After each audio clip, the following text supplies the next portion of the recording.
Right, where do we get started? Resume screen share so you can see as I progress my slides. That would be good. Hello everybody, welcome to Akimbo's webinar. This time we're talking about penetration testing. This session is actually titled Your Security Testing Sucks. We're going through a range of cybersecurity topics and talking about how you can get the most out of that topic. So we've talked previously about security awareness training and system hardening and those kinds of things. And today we'll talk about penetration testing, how to get the most out of it, how to set it up if it's a security thing that your organization is doing. And also, of course, I'm happy to take questions, whatever audience we have today. If you want to learn more about getting into pen testing as a career, more about procuring penetration testing services, if you just want to hear funny stories of it going badly, either because we've hacked a company easily or because sometimes the things we do are really complicated and they don't always work in the way we want them to, then I can deliver that to you today in this session. So your security testing sucks. That is what we're doing today. If you didn't see the previous sessions, don't worry. These are standalone. You don't need to have come to the prequels. But if you do like this session, keep an eye out for future ones. We'll be doing them about every 2 weeks as a webinar, and then we also record the sessions. So if there's one that you really want to attend but couldn't make it for some reason, don't worry. There'll be a recording. Just let me know, and I can send you a link to that as well. Also, for those definitely who have attended previous sessions, but even if you just like this one, drop us ideas for content that you'd like to see in the future as well. There's a huge range of topics we can talk about, from security policies to adversarial applications of machine learning. Let us know what you want to hear about, and we'll do a session on that. But we're talking about pen testing today. I was saying security testing here to be more generic, because whilst I'm going to focus on penetration testing, we of course will touch on vulnerability scanning, red teaming, physical access assessments, all kinds of different areas of security. I have very crammed in front of me, got the chat window up as well, so feel free to ask questions throughout, and I'll get to those as I'm talking. There'll be a question section at the end. We can have a discussion at the end for those who are interested. But if I'm talking about something and I miss a detail that you're interested in, or if you want some more, if you kind of want to send me on a detour to talk about something in particular, then let me know, and I'll try and help out as we go. I will give definitions of the terms that I'm going to use throughout, in part because there might be some people who are new to this stuff and not quite sure about the specific differences between pen testing and red teaming and all of these different technical terms. But I'll also give you my definitions because reasonable adults will disagree, and some of the things that I will say are key to a red team assessment or something like that you might not agree with, but by defining my terms, you at least know where I'm coming from. So we'll start with, effectively, a couple of slides on what is pen testing. We'll talk about how to get the most out of it and how you shouldn't really think of it as a commoditized service, even though it is often sold as one these days. How to get the most out of the service, and then we'll just go through some dumb stuff that has come up on pen tests and all of those kinds of things. I will also add a few details throughout about how, in some instances, pen testing might not be the right service. And if you have a specific requirement as an organization, pen testing may be great for that, or it might not be. There are pros and cons to each service. It isn't just that pen testing is always better than vulnerability scanning and red teaming is always better than pen testing or anything like that. It depends what you're trying to get out of the assessment. And it depends how much time you've got and all different kinds of things. So we'll go through that too. For those who haven't joined one of our sessions before and have no idea who I am, my name's Holly Grace Williams, and I'm the MD at Akimbo, but I guess for the benefit of this presentation, I'm just a penetration tester. So I break into computers for a living. I've been working in cybersecurity for, this is my 15th year, so quite a surprisingly long time now, and specifically in penetration testing since about 2012. So whilst I started on network security and secure communication systems, for a very long time now I've been doing pretty much just pen testing. So this is what I spend most of my time doing if I'm not writing hacking tools or talking to customers and that kind of thing. Also, that is my handle on Twitter or LinkedIn. So if you want to follow me on social media or find me questions privately, those kinds of things, that's cool too. I know sometimes in big groups like this, people might have questions but not want to shout out in front of the group. Feel free to just message me and I'll get to you at the end of the session if there's something in particular I wanted to know about. I know sometimes when people are thinking about, their own plans, they don't necessarily want to publicly announce them before they're fully thought out. So I'm a pen tester. I started my career in infrastructure security, really. Back in the first half of the 2000s, I got a whole bunch of Cisco certifications and was very heavily into CCNP security, that kind of thing. Although, for the most part, on the web application side, on the pen testing side, sorry, I focus on web applications these days. Web applications and cloud are definitely the two areas that I spend the most time in. I point that out just because it's kind of giving you my bias on what my experiences, but also if you're looking at this stuff and you're interested and your current focus is very tightly on one niche, you can change. I used to do infrastructure and now I do web applications. An awful lot of AWS, a big AWS advocate at the moment. So that's the awesome thing about cybersecurity, but specifically penetration testing. You can move around quite easily if you find that your passion isn't quite on the work that you're currently doing. What are we looking at today? We're talking about penetration testing, so I guess I should start with the definition of what I think penetration testing is and what it means to me. That might to some people be controversial. I have strong opinions on this stuff. But then I'll talk a little bit about how it varies and what your other options are.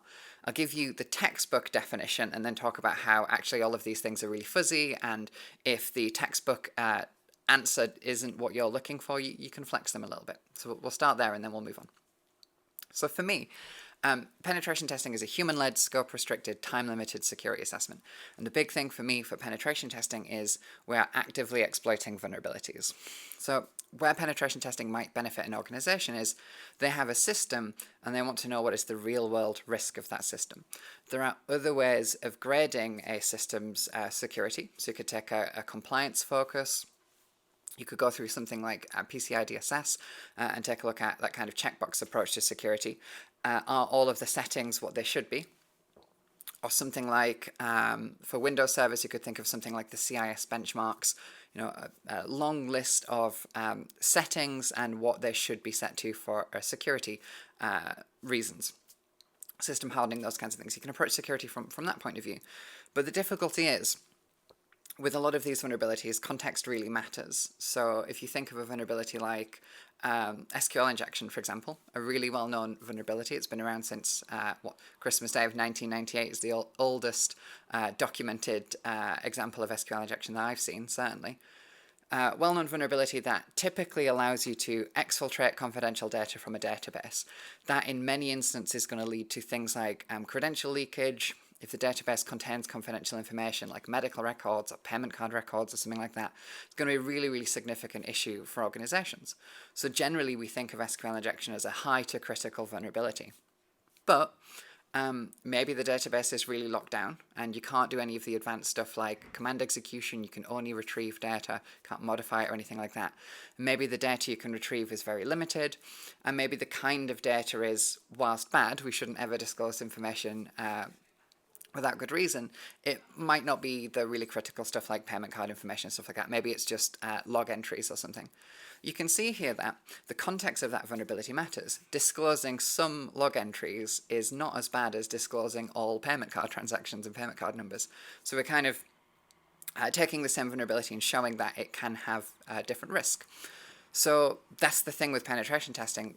Why the benefit of exploitation is so significant is we're not just looking at a system and saying this system is believed to be vulnerable, but we're proving that it's vulnerable through exploitation, and then we're adjusting that risk grading based on the context of the application. Moving kind of slightly left there, if you think of pen testing being in the middle of your options of the spectrum of security testing, move slightly left from that, you'll be looking at things like vulnerability analysis. Vulnerability analysis typically doesn't exploit vulnerabilities, so you would just mark that the vulnerability exists and then go no further. So vulnerability analysis has other benefits we'll talk about in a second, but one of its big downfalls in comparison to penetration testing is you're probably not taking the full context of the application into account, so the risk rating might be slightly less accurate. So it's human-led, it's consultancy-driven. That doesn't mean that we're not using automation, and it doesn't mean that we're not using tooling. We can do a fully manual penetration test if you want us to, but generally you shouldn't, because automation is a good thing. And human-led just means that the pen tester is picking which tools to use and is kind of driving those manually, but automating some of the actions. See, very often when we talk about penetration testing in particular, in fact, but cybersecurity generally, automation is looked down upon a little bit, and I can see where they're coming from. Humans have human intelligence, which is generally better than any kind of automation system, so we're going to be able to make more intelligent decisions than a fully automated tool would. But the truth is there are just some activities that automation is better suited for. For example, if you wanted to know if your patching process is working, then yep, I could sit down and check every machine individually, or I could write a script that would do that. Those vulnerabilities or the security issues that automation favors are any of the ones where the signature is very strong. How do we check if a machine is missing updates? Well, if it's something like Windows updates on a Windows server, it's really easy. Log into the server, ask it which updates it has installed, and then ask Microsoft which updates are available for that machine and compare the two lists. You're going to be very, very confident if updates are missing or not, and automating that is going to be a lot faster. Automated scripts don't need to sleep, and they're just going to be able to move a whole lot faster than a human can. And then there's other vulnerabilities where automation doesn't suit so well. A good example of that, something like DOM-based cross-site scripting. I won't get into the technical specifics of DOM-based cross-site scripting, but generally automation tools are much less helpful for those kinds of vulnerabilities. So it's human-led doesn't mean we're not using automation. It's scope restricted, and what we mean by this is typically we're assessing one system at a time. So generally this would come up where an organization is going to say something like, oh, we've got a new version of our mobile application. Can you do a penetration test before we go live with that mobile application? So scope limited in terms of, scope restricted in terms of we're testing a single thing at once. It doesn't always have to be. An organization might come to us and say, okay, we want you to test our wireless network, our internal infrastructure, our external infrastructure, our web applications, our mobile applications, and then do a server build review or something like that. We might be broadly assessing an organization, but if each assessment is individual and independent, as in we're not taking the vulnerabilities found in one assessment and using them to tailor the approach of another assessment, then that's much more likely to be penetration testing a single thing at a time. And there's pros and cons to that I'll get to in a second when I talk about red teaming. And we're time limited. It's time limited in short because it's human-led and it's a consultancy service and you're paying for a consultant's time. Scope restricted and time limited are two of the big things that are not necessarily just a bad thing out and out. It's pros and cons depending on what you're trying to achieve. Being scope restricted and focusing on one thing is useful because that might be the current goal of the organization. If you have just released a new version of your mobile application, you want to know, does this application introduce new vulnerabilities? The fact that the assessment is scope restricted to that application is not necessarily a big deal. But you can see on the flip side of that, if we're testing each system independently, there's potentially going to be some interactions between those systems that get missed. A really simple example here would be if I'm testing a web application using only technical assessment methods, hacking, using attack tools, and I'm not allowed to do things like social engineering staff, then we don't necessarily get a full picture of that system's security, because if I can get a staff member to disclose passwords to me, that will impact the security of the application. So pros and cons, depending on what the goal of the organization is. And time limited, benefit, of course, is fixed budgets and those kinds of things. It would be wonderful if every company out there could just say, try and hack us whenever you want to and send us an invoice for whatever time you use, but that's not how budgets work. So time limited allows for a fixed cost for a project. So penetration testing, we're hacking things to exploit vulnerabilities to demonstrate their real-world risk, distinct from vulnerability scanning, which is automation-led, not human-led, and distinct from red teaming, where red teaming is that side of things where we are mixing techniques. So we would likely be assessing systems using a multi-technique approach, so not only using technical attacks, but social engineering, and also possibly physical access techniques as well. So the option to break into buildings as well as break into computers. I would argue the differentiation between a pen test and a red team is two things.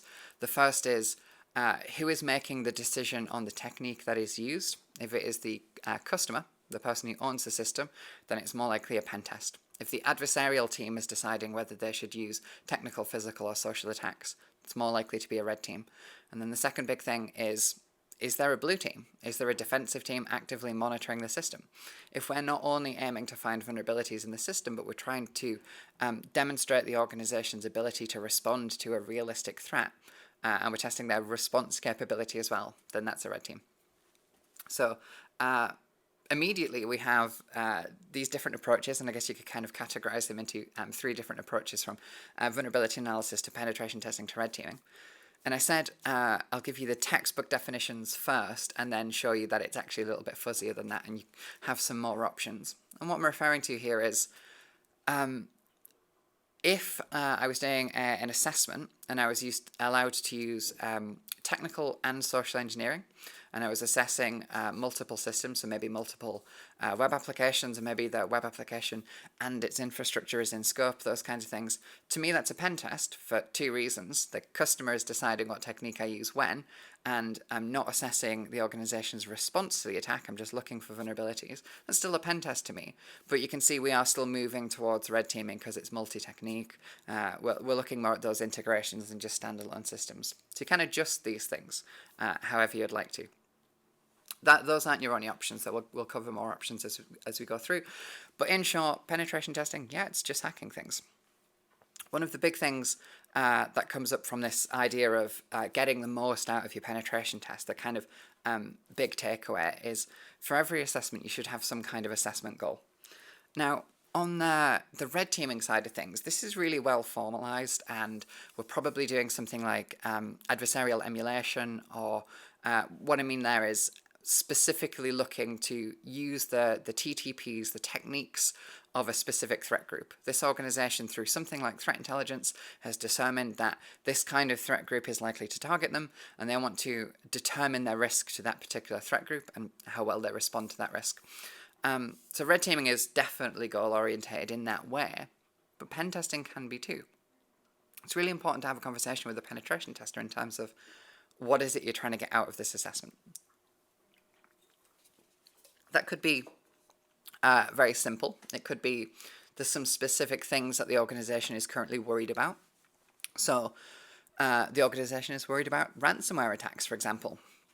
That doesn't necessarily have to impact my methodology in the way that I assess, but it might impact my report writing, and it might make that report more valuable to you as an organization.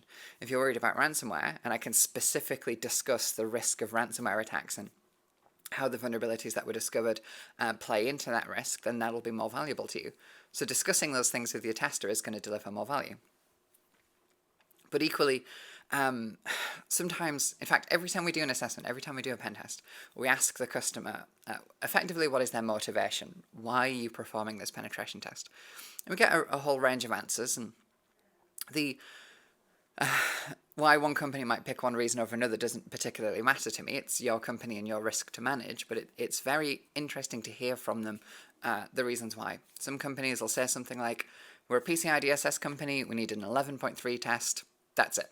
We have a compliance requirement, we need to tick that box. And that's fine, because for one thing, we'll make sure that the report is and the process is appropriate to that compliance requirement, but it also says a lot about what they would like from this assessment and how they would like us to approach it. One of the things that does frustrate me somewhat, though, is when customers say, oh, we want a pen test for best practice reasons. I've ranted in previous webinars about some of the difficulties with best practice, with them not agreeing with each other and those kinds of things. There is no overarching the best practice necessarily. You'll hear different things from vendors and compliance companies and security companies like ours. So there is no overarching just this is what you should do pen testing wise. For example, if you ever Google how frequently should you do a pen test, you'll get different answers, or you'll find some organizations that you might expect to give you a very direct answer. For example, the NCSC, the UK government organisation that gives guidance to businesses on cybersecurity, not giving an answer. In part, that's because, well, context matters. Some companies, depending on their threat model and the way that they develop systems, could just do it once a year. Arbitrarily, every lap of the sun, they do a pen test. But other companies might have a more complex requirement, so context matters, so you won't necessarily get a single answer. So when I say, why are you performing this pen test, and you just say, for best practice, it doesn't really help me. There's also these first two lines you see on the slide here. To find as many vulnerabilities as possible, and to gain as high a privilege as possible in the system, are two goals that compete with each other. We might not necessarily be able to do both. It's the breadth versus depth problem. Also, systems rarely have like a single point of privilege. If you think of something like an internal infrastructure assessment, so assessing an organization's internal network, I might be able to cause a significant risk to that organization without getting a very high level of privilege in the overall system. In other words, I might not necessarily need to compromise a domain administrator account to cause a business risk. An example could be, I might be able to guess a single password for a member of the finance team and then exfiltrate a whole bunch of financial information, which could be very bad for that organization. But I haven't achieved that goal necessarily of gaining as high a privilege as possible. Equally, if that is the goal that's presented to us and we just hack the network until we get domain admin and then stop, we haven't necessarily demonstrated what the organization wanted from that. We have achieved the goal. We have gained as high a privilege as possible in the system. We've got domain admin or we've got enterprise admin or something like that. But what is it that you're actually worried about? What is it that you actually want us to demonstrate? If, for example, you're worried about something like a ransomware attack, then I might want to demonstrate that I can access backups. Backups being one of the biggest, the key aspects of a recovery from a ransomware. So I can demonstrate that I can damage backups in some way or just access them. That might frustrate your ransomware recovery efforts. And I might also want to demonstrate that I could access a large number of end-user devices. Those end-user devices might not have anything particularly interesting on them in terms of data. Data might be stored in a central data storage or data lake, something like that. But the ability to execute code on end-user devices and therefore disrupt their operations, display a message to all users, you can't access this system until you pay a ransom, might demonstrate ransomware. But that would be very different from something like confidential data theft, where I might just target the central data store. I might not hit anything else, might not need to. So you should think through these kinds of questions whenever you procure penetration testing, certainly, but even if you are just a penetration tester and you're working with a company, to talk to them about these things. If you say you want it for best practice, what do you mean by that? Or maybe can you point to the document which best practice are you talking about? Because it might just be something like PCI DSS or something like that, and that's good to know. And if they're saying just vague statements like, to emulate a real attack, okay, from which threat group? If I'm emulating APT29 versus lulsec, I'm going to be doing very different things. So which threat group? Some customers get frustrated by the number of questions that we could have in the preamble for a penetration test, and it honestly is completely fine to just be like, there's a network connection over there, here's an authority to test form, just hack whatever you can. I can work like that, that's cool, but what I'm trying to get out from this is we want to deliver the most value to you during a penetration testing project, and to do that, we need to know more about what it is that you're trying to get out of the assessment. I mentioned emulating real attacks, and this is where red teaming comes in. So I mentioned red teaming earlier, but this is my kind of textbook definition for red teaming. So red teaming is a human-led, multi-technique security test of a system combining technical, physical, and social attacks, intending to assess an organization's response to an attack. So just realized, let me fix that. So as mentioned previously, the difference being it's most likely going to be multi-technique, and specifically for me, the adversarial team, the testers, should be picking what technique to use when. They shouldn't be driven by the customer. It's completely fine to want sign-off on those things before they go ahead, but if we're emulating a threat group, we should be following specific steps in that way, and assessing an organization's response to a real-world attack. This, of course, pivots on which real-world attack, as I say. So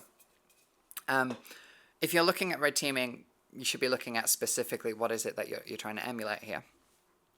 But even if you're looking at pen testing, there's a benefit of having this mindset of what are we trying to get out from this. And okay, let me give you another example. So think of something like a ransomware attack. If you said, worried about ransomware attacks, that's cool. I'll do my best to demonstrate, certainly within the report, the risk your organization has to ransomware attack. But if you were to compare something like the first ransomware attacks, that would be the AIDS Trojan of 1989, which was physically distributed on floppy disks in the mail and demanded a monetary ransom via banker's draft to a PO box. That's a ransomware attack. but it's very, very different to what's impacting modern organizations like Travelex and organizations like that. Travelex was hit in the beginning of 2020, the end of 2019, really. Those ransomware attacks have additional steps in place. Generally speaking, modern ransomware attacks may be manually deployed. So it's not like a worm or something that self-spreads, but a hacking crew will look to target a network, specifically compromise a large number of machines, and manually deploy a ransomware payload. And also those groups might look to do something like data breach as well. There could be a couple of reasons for this, but one of the big ones would be if you decide not to pay the ransom, they would then have the additional leverage of threatening you with, well, if you don't pay us, we'll release all of this information. So you've got more than just the ransom and loss of operations aspect to worry about. So even within ransomware, there's different approaches, and the more you can share with us in terms of what you're trying to get out from that, the better. It doesn't mean we'll completely change our methodology. It doesn't mean that you now have the added complexity of saying, well, actually, we want to test several things. So now we need a pen test for data breach, we need a pen test for ransomware, and we need a pen test for insider threats. It doesn't necessarily mean that. We'll take a look at why that's the case now, but it isn't necessarily a bad thing to think about of assessing systems from different points of view. We'll start with the why it doesn't always mean a complete change of methodology, though. If you consider something like a data breach versus a ransomware attack, so stealing data versus denying an organization access to their own data with the intent of ransoming them, two seemingly very different attacks. From the organization's point of view, they're very different. From the media response, they're very likely very different. From the impact on the organization, they could be different. One hand, we're looking at loss of operations, and the other hand, we're maybe looking at something like a fine under GDPR. But from the attacker's point of view, many of the stages, if not all of the stages, are going to be broadly the same. I'm going to need to compromise some systems. So we're going to still go through all of the stages you see on the slide here through network mapping to find the systems that you have. We're going to gain an initial foothold, which is likely going to be compromising users or possibly compromising exposed services, those kinds of things. We'll have some degree of privilege escalation. That could just be on end user devices, privilege escalating to a local administrator of many devices, or it might be network-wide privilege escalation to something like a domain administrator account or a storage administrator account, something like that. And then here I've just got capture the flag, and what I mean by this is just then do the bad thing, right? So we gain access to a data store, we demonstrate we can steal the data. We gain access to a bunch of end-user devices, we demonstrate we can execute code on those end-user devices. Most of this methodology was the same. But there are some times that the approach really does impact the assessment, and maybe you want to prioritize your approach, or maybe you just want to do two assessments to assess two different points of view. An easy example here might be, at the moment, there's an awful lot of organizations who are working fully remotely. For most companies, that means their staff are working from home. And when we have conversations about internal infrastructure assessments, I mentioned earlier, those are, assessing the network in the office generally, or assessing the data center, or those kinds of things, the devices on the company's network. When we're doing those assessments, you have 2 points of view of, well, if all of our staff are working from home, can you as a pen tester not work from home? We'll give you VPN credentials. Can you not do your assessment over the VPN? Or equally, should we be going into the organization and sitting in their offices and doing our assessment from what it was effectively the old perspective, how we would usually work prior to the pandemic? Internal infrastructure, we went on site. That was just the way that it was done. So which one should we do? Or does it matter? Well, it can matter. It can matter technically. So the perspective that the attacker gets could be different. So if we look at from the threat group's point of view now, if I walk into an organization and I plug a cable into a wall, presuming you don't have network access control or something like that, what I can see from that point of view is likely different to what I can see from your VPN. I could well be in a different subnet. I could well be behind a different firewall, or internally I might not be behind a firewall at all. There might be different restrictions in terms of things like host isolation. There might be technical restrictions on the VPN, just depending on which technology you're using. Can I send UDP traffic? Can I send multicast traffic? What broadcast domain am I in? All of those things do impact the assessment. So if you are trying to assess the risk of a guest visitor or contractor walking into your building and plugging in a device into a network port, or you're trying to assess the risk of a staff member at home, their device is compromised, either a malicious visitor to their house or a successful phishing attack, or maybe even just inside a threat. That staff member is now malicious. They've been coerced in some way to perform negative actions against your organization. Those perspectives are very different, technically, physically, in terms of the threat group. So it might be the case that you want to, as an organization, make a decision as to which is the highest priority to you. And you might say, well, actually, most of our staff do now kind of permanently work from home. That is the most likely threat that we would face, a compromise through something like a phishing attack. We should start from that perspective. Or maybe you have the opposite view and you think, well, actually, our offices are empty most of the time. Nobody's really keeping an eye on guest visitors and contractors accessing the premises. That's potentially a likely approach, and you might want to choose that one. Or maybe both. But the point being, different perspectives do matter, and you either need to make a decision or assess multiple things. Really good example of this at the moment. I see a load of organizations worrying about their work from home, worrying about their VPN security, those kinds of things. That's cool. That is a genuine big risk. And a lot fewer organizations caring about their office Wi-Fi. We're doing less wireless assessments at the moment than previously. The Wi-Fi is not turned off. It's still there. It's still in the office. It's still turned on. Just the perspective has changed somewhat. So if you're making those changes to your assessment, it's important to have that thought process and work out what's best for you. Also, one more thing on that before I move on. If you are thinking about something like, what if a phishing attack is successful and a member of staff's device is compromised whilst they're working from home? So the position of the threat actor is coming over the VPN. Another thing to consider is, if you just send me, VPN credentials and I connect to your network, is that actually the same perspective as what that successful phishing attack would have? Is your assessment actually assessing what you think it is? An example there being the successful phishing attack starts with a certain user account's credentials, right? And also they're starting on one of your devices, not, my MacBook, as we've talked about today. So maybe in actuality, you want not to just send us VPN credentials, but maybe to send us one of your devices and some staff credentials to access resources as well. It depends. Depends on what you're trying to achieve. Whole point of this rant is just you should think about the perspective and the assessment goal. So tying those two things together then.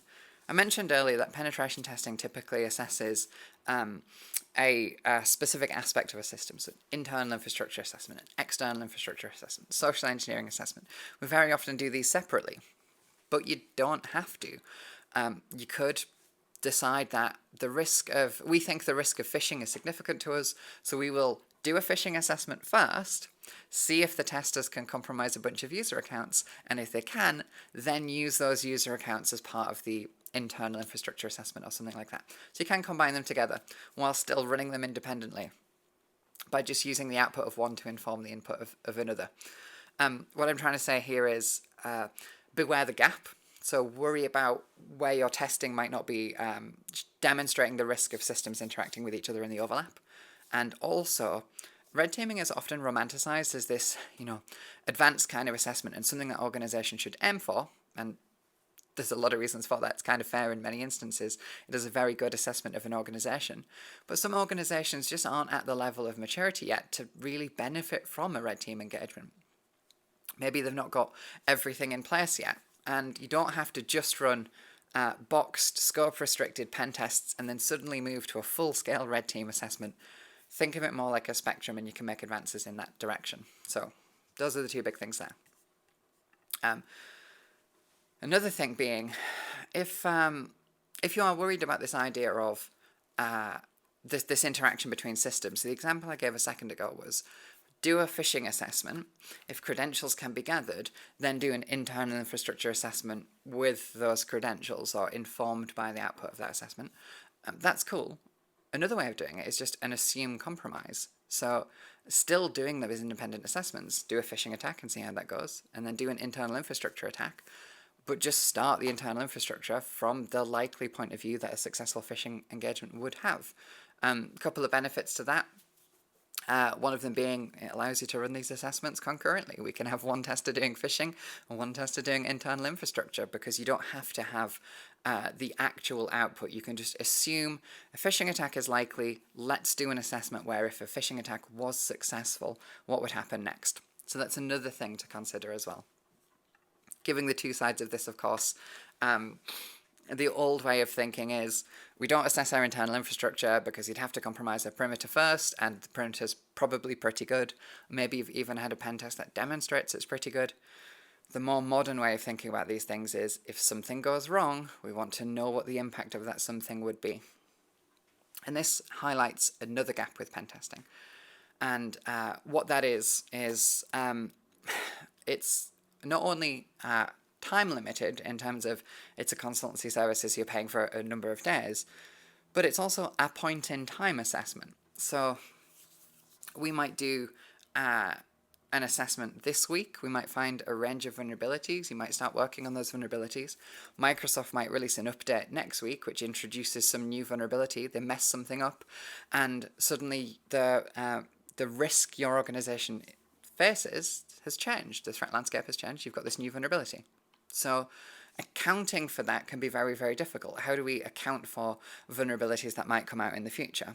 One of the ways of doing that is assume breach assessment. So don't just rely on an aspect of your security. Don't say we don't need to do internal infrastructure assessments because we've got a good firewall. Say if there's an issue with the firewall, we want to know what the impact of that would be, so we'll do this other assessment anyway. And then the final thing before I summarize all of this, because I've been going for 40 minutes, is just to kind of reiterate that point that I opened with at the beginning, which is this humans versus automation thing. It is true that a penetration test is going to be more accurate than a vulnerability scan. For one thing, you've got human intelligence there. Another thing, we're likely able to exploit the vulnerabilities, so there's going to be less of a problem with things like false positives. But that doesn't mean that automation doesn't have a place.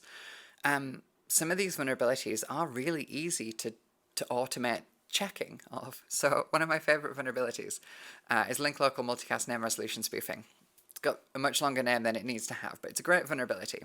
And I love the vulnerability because it typically allows us to compromise credentials, if not actually get code execution on machines as an administrator. So very often it can actually be a full system compromise. It's an internal infrastructure vulnerability. It's wonderful. If you haven't read about LLMNO spoofing, akimbo.com, we've got articles about that vulnerability. It's a great vulnerability. It is also very easy to fix. Whilst it's a protocol that is enabled by default, you're probably not using it, so the trick is turn it off. Anyway, you could find that vulnerability through something like penetration testing. It's super easy. I plug into a network, I do some multicast spoofing, and we see how it goes. Another way of doing it, though, would just be to check the registry keys of all of your devices, because this vulnerability exists if multicast name resolution is enabled, and there's a registry key on Windows devices that controls it. So yes, we could do a pen test, and I could. That's one way of assessing this. Another way of assessing it is just check all of your devices. So Akimbo, of course, we have a tool that does that. If anyone's heard me talk about our tool called Harden, Akimbo Harden is a tool that does this if you're interested in one of the ways of getting faster detection of these vulnerabilities. But just generally speaking, because this is not a sales event, generally speaking, that might be beneficial in two ways. That is, automating the discovery of a vulnerability might be beneficial in two ways. The first being, as I said, penetration testing is a point-in-time assessment. A lot of companies just do it annually. If an issue like this occurs, 11 months is a long time between assessments until you might detect this. And secondarily, it's just the frequency. It's just the frequency that you can test these things. Most companies only do pen testing once a year, in part because it's expensive.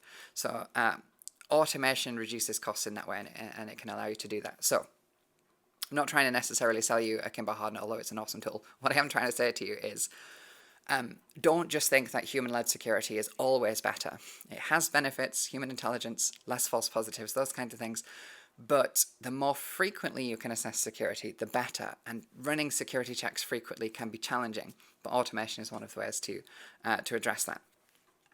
And then finally, another thing to consider, whether you're a customer procuring penetration testing or you're a penetration tester delivering testing services, is how do you share findings with customers? And this comes up really in a couple of ways.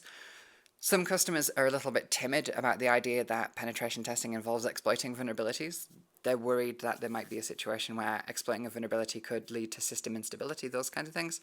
I've been doing this for a long time now. It's generally very easy to tell which vulnerabilities are safe to exploit, which vulnerabilities should be reserved for labs and testing environments only, and we would have a conversation with the customer prior to that. But some customers do want us to sign off on exploitation before any of it happens. If you find a vulnerability and you want to confirm its existence, just let us know before you do that.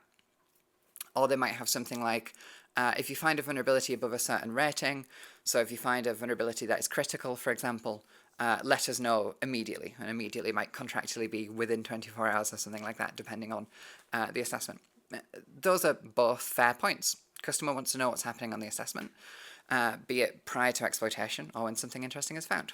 The difficulty comes about when it is, okay, how do I tell you about this? You can pick whatever time is the most awkward for you, but be it lunchtime on a Tuesday when you're in a webinar learning about pen testing, or be it 5:30 on a Friday, there will be some inconvenient time for the pen tester to find a vulnerability, and then getting in contact with you can be challenging. If you've been in the office that day and you're driving home and you're sitting in the car for 90 minutes and you're not answering your phone, that can be awkward. So it's just another thing to consider when you're setting up for an engagement. How do we share information with you? How do I get in touch with you? Who's my primary contact? Are they going to be available during the entire period? What do I do if it's an awkward time and that person isn't answering his phone for some reason, or that person gets food poisoning and just becomes unavailable? And also, what do I do about the information that I need to share with you potentially being sensitive? It's not actually very useful for me to ring you up at 5:30 on a Friday and say, your public-facing website is an SQL injection vulnerability. That is critical information that you definitely would want to know about. An easy vulnerability to exploit that probably leads to confidential data loss. But where is it? How do you exploit it? How did you prove it? What information does it allow you access to? You'll want to know all of those details, but you probably don't want me to just email you those details. Depending on how much trust you have in the security of your email system, sending confidential data over insecure mechanisms is probably not a good thing. The way that we get over that is we have a portal. We have a secure system. It's a SaaS portal that we can put information in, and it allows us to work asynchronously. So I can write up the cross-site scripting vulnerability or write up the SQL injection vulnerability, and then I just message you, hey, there's a new vulnerability on the portal, you want to check that out? Or maybe I just need some information or something like that. So I've messaged you on the portal, please go check it out so that we can progress this assessment. And this is just a thing that you should talk to your pen tester about. So how do we get in touch with you if it's an emergency? That should go both ways. The tester telling the customer about something important, and also the customer asking the tester a question or confirming something.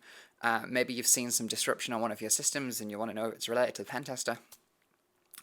Being able to get in contact both ways, and then also making sure that that contact is secure should you need to discuss a vulnerability or something. However you want to do that for whatever works for your company. Maybe you've got end-to-end encrypted video comms. That's cool.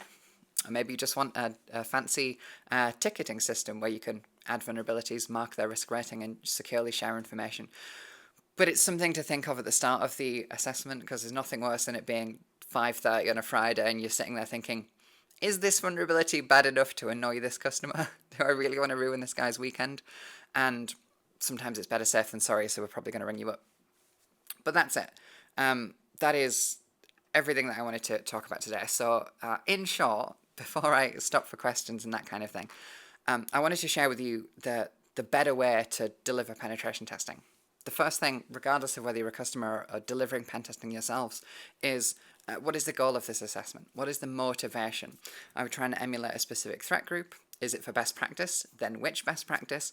Is there something on your mind that you're worried about that you want to see if you're at risk of? Or do you just want to see if your system has vulnerabilities in it and go for breadth or depth? So that's the first thing. What is the goal of the assessment, and make sure that the tester is aware of that. The second thing, of course, is the fact that you shouldn't ever rely on security of systems. So as it says here, fully patched systems with strong passwords are not necessarily secure. So don't ever design your penetration testing schedule with something like, oh, we're not going to perform an internal assessment because we have a strong perimeter or something like that. Or, well, the last time we had a pen test, no high issue vulnerabilities were found, so, we're not going to assess that system this time around, those kinds of things.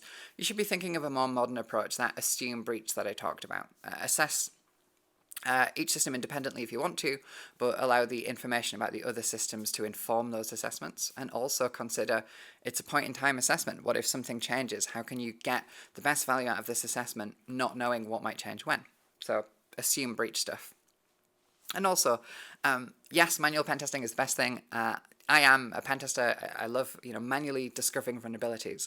And we can do that if you want a pen test that is 100% manual, no problem at all. But don't be put off by automation. Yes, there's some problems. It has a higher rate of false positives, those kinds of things. It's not as smart as a human. But, of course, you have a human performing the assessments. You can still gain that benefit that automation brings, either in terms of a faster assessment, or they're just better suited, checking if patches have been applied and things like that. It's a great problem for automation. It doesn't need to sleep. You can run it more frequently. It's probably lower cost, those kinds of things.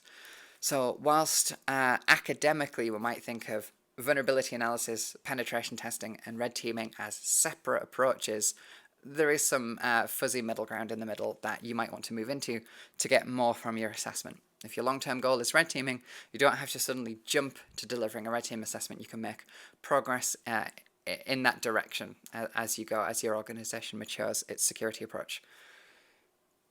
And that's it.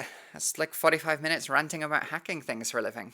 I hope everybody enjoyed that. I'll take questions in the chat box, or feel free to unmute yourself. I'll enable that if I haven't already in just a second. If you enjoyed the session, we're going to run these every couple of weeks, so keep an eye on our Twitter or our LinkedIn. If you want to see more rants from me specifically, check out our YouTube channel. There's some on there. If you want audio-only content, then I've got a podcast as well where I rant about everything from supplier security questionnaires to machine learning. I hope everybody liked that. Thanks.